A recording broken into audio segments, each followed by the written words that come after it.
Zemmour fait le jeu de l'antisémitisme, Mhm. c'est clair. Mhm. Je ne sais pas ce qui se passe dans sa tête, Mhm. mais en tout cas, il fait le jeu de l'antisémitisme.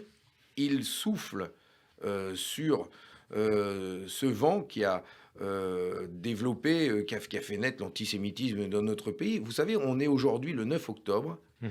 Nous allons Le 10 octobre. le 10 octobre, nous allons célébrer en cette période le 81e anniversaire de la loi portant le statut des Juifs De Pétain et du de régime de Vichy. Pétain. Ouais. C'est une loi qui a été adoptée le 3 octobre et publiée le 18 octobre dernier.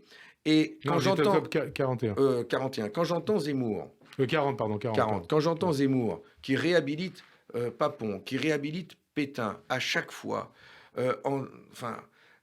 comment avoir cette lecture de l'histoire? Le statut des Juifs, c'est une loi qui définit une race juive, qui interdit aux Juifs d'exercer des professions. C'est une loi qui a conduit justement à ce que, en France, des personnes, en fonction de leur religion, ont porté l'étoile jaune.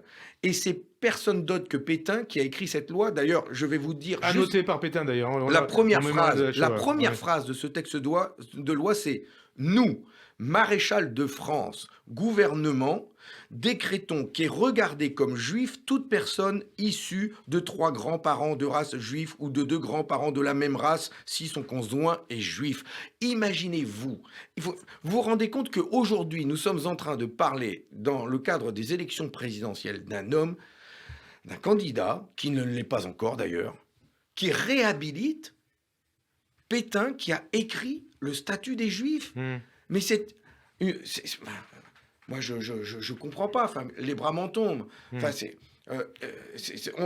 on ne peut pas accepter ça. Et avec des médias qui lui déroulent le tapis rouge à longueur d'antenne et qui ne s'interrogent même pas de leur responsabilité en faisant ça.